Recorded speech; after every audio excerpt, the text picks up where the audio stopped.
What lies beneath the waves is not just steel and torpedoes, but the truth itself.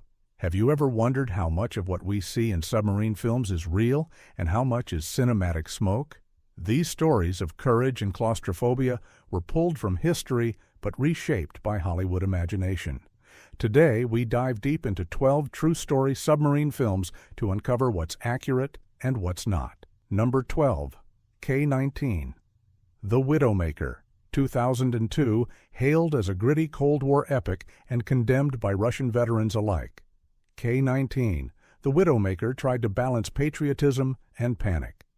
The film follows the Soviet submarine K-19 during a horrifying nuclear reactor failure that nearly sparked World War III. Harrison Ford and Liam Neeson lead a crew trapped under crushing pressure, both literal and political. In truth, the real K-19 incident happened in 1961.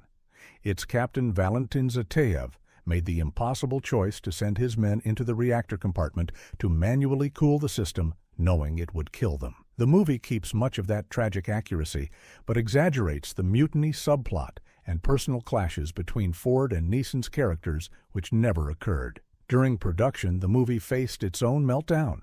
It was filmed on real submarines under brutal conditions. The crew suffered hypothermia, and the budget spiraled out of control. Director Catherine Bigelow insisted on authenticity, using genuine naval procedures and Soviet terminology while clashing with studio executives who wanted more action. When released, it bombed at the box office, but was quietly praised for its technical realism. Russian audiences accused it of anti-Soviet bias, while American critics admired its restraint. Over time, K-19 resurfaced as a haunting study of duty under death's shadow. Its title became a symbol of sacrifice buried beneath Cold War secrecy. Number 11. The Enemy Below, 1957. Before submarine warfare became a special effects spectacle, there was The Enemy Below, a cerebral duel beneath the Atlantic. This American classic starred Robert Mitchum as a U.S. destroyer captain and Kurt Jurgens as the German U-boat commander. What set it apart was not explosions, but mutual respect between foes. The story was based on actual Atlantic convoy encounters, though never tied to one specific battle. Critics hailed its authenticity because director Dick Powell consulted wartime naval officers and studied tactical manuals to recreate real sonar combat. The result was a tense chess match rather than pure Hollywood heroics. Some naval historians pointed out the improbable accuracy of depth charge patterns and the overly tidy ending where both captains survive. In reality, such mercy was rare. Yet the humanistic tone reflected a post-war desire for reconciliation and moral complexity. Behind the scenes, the production used a full-scale destroyer and a meticulously built submarine set on the Fox lot. Mitchum and Jurgens reportedly bonded off-camera trading war stories since Jurgens himself had been detained by the Nazis for opposing Hitler. The irony was not lost on viewers. Over decades, The Enemy Below became a touchstone for later submarine dramas, from Das Boot to The Hunt for Red October. Its realism lies not in its physics, but in its humanity. It reminded audiences that beneath every flag, men shared the same fear of drowning unseen in a war that swallowed them whole. Number 10. Run Silent, Run Deep, 1958. Clark Gable's last great role met Burt Lancaster's rising star in Run Silent, Run Deep, a movie that blended truth, discipline, and rivalry. The film was adapted from Commander Edward L. Beach's novel based on his own wartime experiences in the Pacific. It tells of a submarine captain obsessed with revenge against a Japanese destroyer that has sunk 4 of his boats. The movie captured the claustrophobic realism of submarine duty, the echoing sonar pings, and the breathless silence before attack. What it distorted was the psychological mutiny subplot. In real life, submarine crews were bound by near-religious loyalty, and insubordination was rare. But Hollywood needed tension, and so Gable's aging captain was portrayed as reckless a man, willing to sacrifice everything for pride. The U.S. Navy supported the production, lending actual submarines and advisors, but later regretted it, claiming the film made officers look unstable. Gable insisted on accuracy, performing his own hatch drills and periscope sequences, while Lancaster reportedly resented the strict hierarchy, even on set, mirroring their on-screen conflict. When released, the film was both praised and criticized. Veterans admired the detail of torpedo procedure, while others felt betrayed by the melodrama. Still, its portrayal of command isolation influenced decades of naval storytelling. By the time the credits rolled, audiences had witnessed something deeper than warfare. They saw the loneliness of leadership under crushing water pressure. Run Silent, Run Deep remains a meditation on obsession and the limits of command, told from a time when honor mattered more than survival. Number 9. Das Boot, 1981. Das Boot was not just a movie. It was an ordeal. Directed by Wolfgang Petersen and based on Lothar Günther Buchheim's semi-autobiographical novel, it plunged viewers into the suffocating world of German U-boat crews during World War II. The film captured their exhaustion, terror, and futility with a realism that no other war movie dared attempt. Unlike Hollywood's stylized versions of submarine life, Das Boot was brutally accurate. The claustrophobic set was built to match the real U-96 down to the rivet. Actors were forced to work in cramped spaces under hot lights, while the camera crew invented new rigs to move through impossibly tight corridors. Every bead of sweat and every shuddering bolt felt real because it was. Yet Buchheim himself condemned the adaptation. He argued that Petersen turned his anti-war message into spectacle, emphasizing suspense over despair. Veterans, however, disagreed.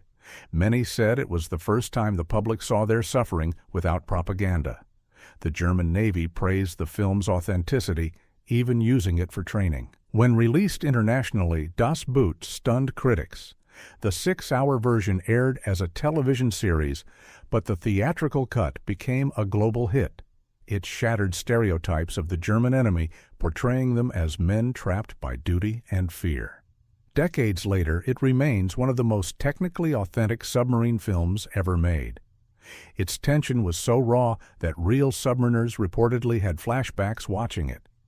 Beneath the roaring engines and echoing sonar, Das Boot reminded the world that inside every war machine beat the heart of frightened men who simply wanted to breathe again. Number 8. The Hunt for Red October, 1990. When The Hunt for Red October surfaced, it made espionage feel real and nuclear fear believable. Based on Tom Clancy's debut novel, the film tells of a Soviet submarine captain defecting to the West with a silent propulsion system that could trigger global catastrophe. Sean Connery's commanding performance as Captain Marco Ramius gave it legendary gravitas. While it is not a direct true story, Clancy drew heavily on real Cold War incidents. The Typhoon-class submarine and the experimental magneto-hydrodynamic Caterpillar drive were inspired by actual Soviet programs. The mutiny subplot echoed the mysterious 1975 case of the frigate Storozhevoy, whose captain tried to defect.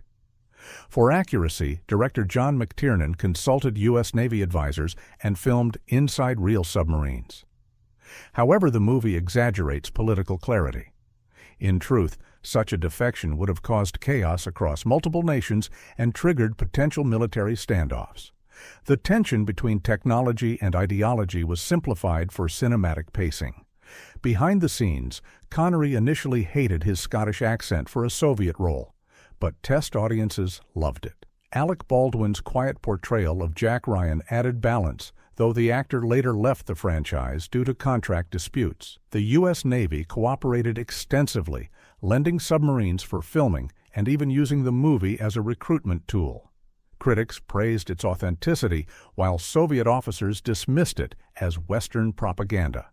Despite the political divide, The Hunt for Red October became a Cold War cultural milestone. It portrayed submariners not as faceless soldiers, but as men playing chess under the sea, where every move could end the world. Its accuracy may be debated, but its legacy as a tension-filled masterpiece remains unquestioned. Number 7. The Command, 2018. Also known as Kursk. The Command revisits one of the most heartbreaking real-life submarine disasters in modern history. the sinking of the Russian nuclear submarine Kursk in August 1990. 9. The film reconstructs the events that led to the tragedy when a torpedo malfunction caused a catastrophic explosion, trapping the crew at the bottom of the Barents Sea. Director Thomas Vinterberg approached the story with painful realism. Every scene inside the flooded compartments was filmed on sets that filled with real water, pushing the actors to emotional and physical limits. Matthias Schoenaerts portrayed Captain Mikhail Kalikov with quiet dignity, mirroring the true bravery of men who wrote farewell letters as their oxygen ran out. What the film gets right is the bureaucratic nightmare that followed. Russia's refusal to accept foreign help for days likely cost dozens of lives. Families were left in limbo as state television issued propaganda instead of truth. These details, based on survivor testimonies and official reports, hit uncomfortably close to home. Where it diverges is in the pacing. The real disaster unfolded over excruciating days, while the movie condenses it into cinematic rhythm. Critics called it restrained, almost too respectful, but that was intentional. Vinterberg wanted empathy, not spectacle. Upon release, Russian authorities condemned the film for reopening old wounds. Yet Western audiences saw it as an essential reminder of human cost buried under political pride. 2 decades later, The Command remains one of the few submarine films that ends not with victory, but with silence. A silence heavy with regret, echoing the real-life letters found sealed in the pockets of men who never made it home. Number 6. The Bedford Incident, 1965. The Bedford Incident is not based on one single event, but it is rooted deeply in Cold War paranoia that was all too real. Starring Richard Widmark and Sidney Poitier, the film depicts a ruthless American destroyer captain who hunts a Soviet submarine across the Arctic Circle until tension and obsession lead to catastrophe. The story mirrors several near collisions between U.S. and Soviet vessels in the early 1960s, when both sides shadowed each other in silent hostility. Naval analysts at the time called these incidents deadly games of chicken. The movie took that phrase, literally turning command into madness. Widmark's Captain Finlander is a portrait of nuclear brinkmanship.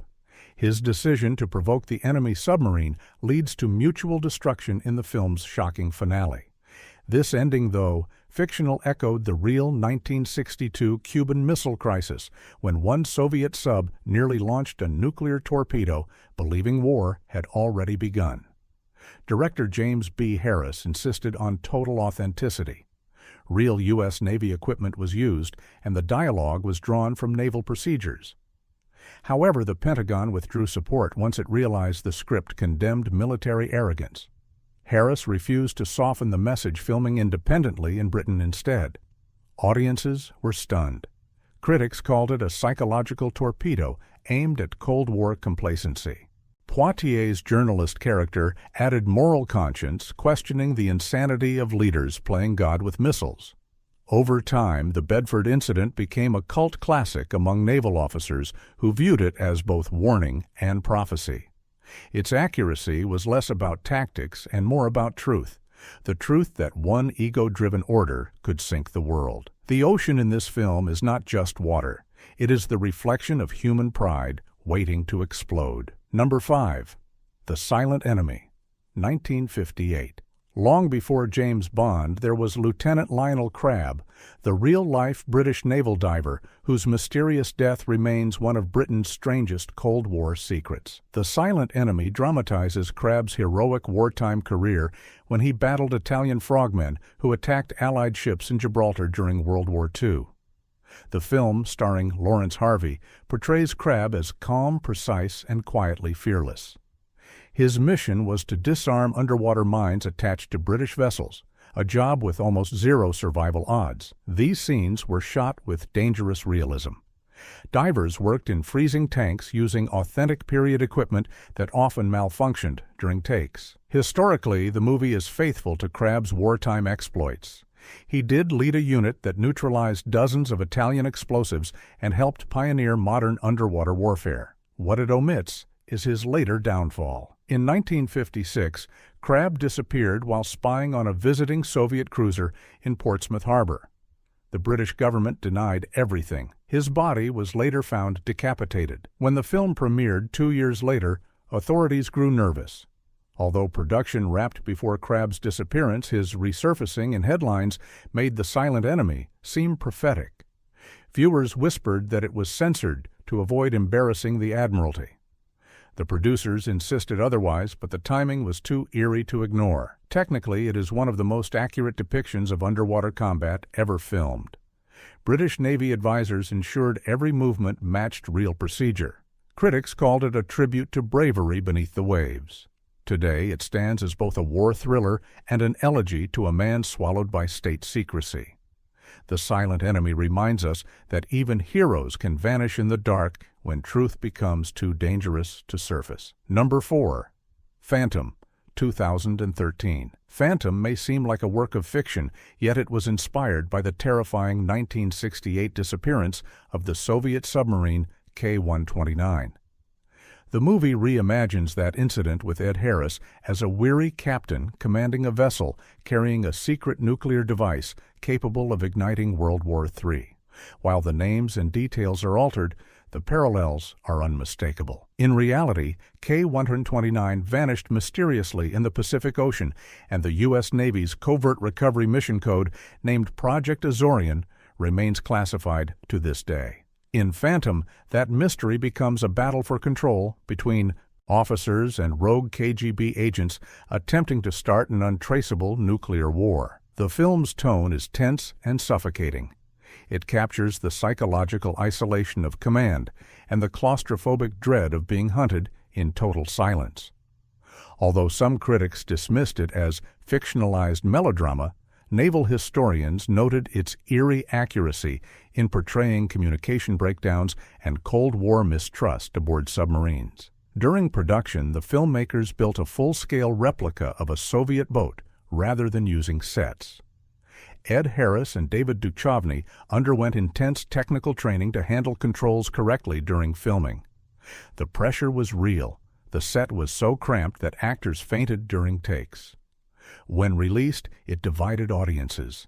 Veterans admired its realism, while others criticized its pace. Yet its moral question lingered. How many Cold War incidents were covered up before reaching the public eye? In the end, Phantom is less about one submarine and more about humanity's capacity to bury its own sins under the sea. It blends fact and speculation so effectively that even intelligence analysts admitted the film got closer to truth than many declassified reports ever did. Number 3. U-571, 2000. When U-571 hit theaters, it promised historical heroism, but what surfaced instead was controversy. The film follows an American submarine crew that captures a German U-boat to seize the top-secret Enigma machine during World War II. It was thrilling, intense, and commercially successful, yet it twisted the truth so much that it caused diplomatic outrage. In reality, the mission to capture an Enigma machine was carried out not by Americans, but by the British Royal Navy in 1941. The crew of HMS Bulldog boarded U-110 and recovered the code books at great personal risk long before the United States entered the war. The movie rewrote that episode for Hollywood flair, replacing British sailors with American heroes. Veterans in Britain were furious.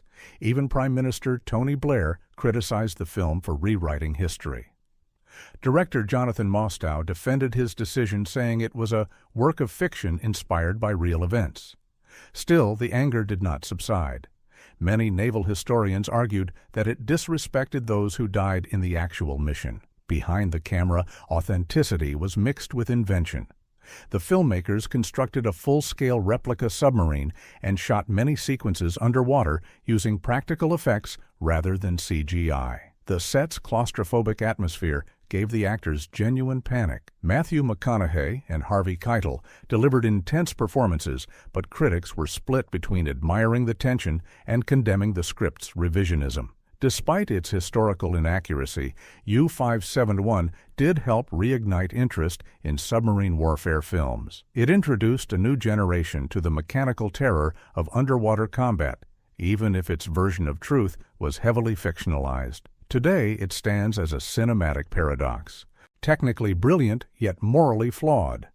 A reminder that when history is rewritten for spectacle, the real heroes remain uncredited beneath the waves. Number 2. The Wolf's Call, 2019. French cinema rarely dives into the military thriller genre, but The Wolf's Call, or Le Chant du Loup, shocked everyone with its realism and heart-pounding suspense. The story follows a young sonar operator nicknamed Golden Ear, whose misinterpretation could trigger nuclear war between France and Russia. What makes this film unique is its commitment to accuracy in modern submarine warfare. Director Antonin Baudry was not a filmmaker, but a former French diplomat who worked closely with the French Navy. He gained unprecedented access to nuclear submarines, studying their procedures and command hierarchy. Every sequence, from torpedo loading to sonar analysis, was shot to reflect actual French naval protocol. Veterans praised its precision, calling it alarmingly real. The film's tension does not rely on explosions, but on silence. Every sound, every vibration carries weight. The sonar scenes were recorded using real acoustic data rather than studio effects, creating an almost documentary tone. What little fiction exists centers on the characters' emotional conflicts and political intrigue. Critics compared it to Crimson Tide and Das Boot, but its European restraint made it stand apart. There is no villain, only the terrifying possibility of human error in a system built for annihilation. Behind the scenes, the production was grueling. Actors trained with Navy officers and spent days locked in submarine simulators. Many emerged shaken by how easily a misunderstanding could escalate into catastrophe. While some plot points are dramatized for effect, The Wolf's Call remains one of the most technically faithful submarine films ever made. Its accuracy lies not in spectacle, but in dread, the knowledge that under the sea, one mistake could erase an entire continent. Number 1. Crimson Tide, 1995. Few submarine films capture the raw tension of nuclear decision-making like Crimson Tide. Directed by Tony Scott and powered by the commanding presence of Denzel Washington and Gene Hackman, it dramatizes a mutiny aboard a U.S. nuclear submarine when conflicting orders threaten to start World War III. Though fictional, the movie was rooted in actual Cold War protocols and debates. Screenwriter Michael Schiffer based the premise on multiple real incidents when U.S. and Soviet crews faced communication breakdowns during nuclear alerts. The most famous parallel was the 1962 B-59 submarine standoff, when Soviet officer Vasily Arkhipov refused to authorize a nuclear launch, a decision that quite literally saved the world. The filmmakers studied genuine Navy procedures and even collaborated with former officers. However, the U.S. Navy eventually withdrew support, believing the film's depiction of mutiny would damage its image. The submarine sets were constructed from retired Navy components, giving the interiors a terrifying authenticity. Hackman's Captain Ramsey represented old-school command authority, while Washington's Lieutenant Hunter symbolized modern reason and restraint. Their verbal battles over launch codes echoed philosophical debates about morality, obedience, and survival. Many officers later admitted the film captured the psychological reality of command better than most documentaries. Behind the scenes, tension mirrored the script. Hackman and Washington reportedly clashed during rehearsals, but later bonded through mutual respect. Composer Hans Zimmer's pounding score intensified the claustrophobic chaos, turning dialogue scenes into symphonies of dread. Though dramatized Crimson Tide remains shockingly accurate in its portrayal of nuclear deterrence doctrine and chain of command. It showed that real danger does not come from enemies, but from men who must decide what is right while trapped beneath miles of ocean. The film ends not with triumph, but with uneasy peace, a reflection of the fragile balance that still defines our world. The deeper we dive, the closer truth and fiction begin to blur. These 12 films prove that beneath every legend of the deep lies a fragment of reality twisted by politics, pride, or pain. So which story moved you most, the truth or the illusion? Tell us in the comments. Like, subscribe, and resurface with us next time for more hidden cinema.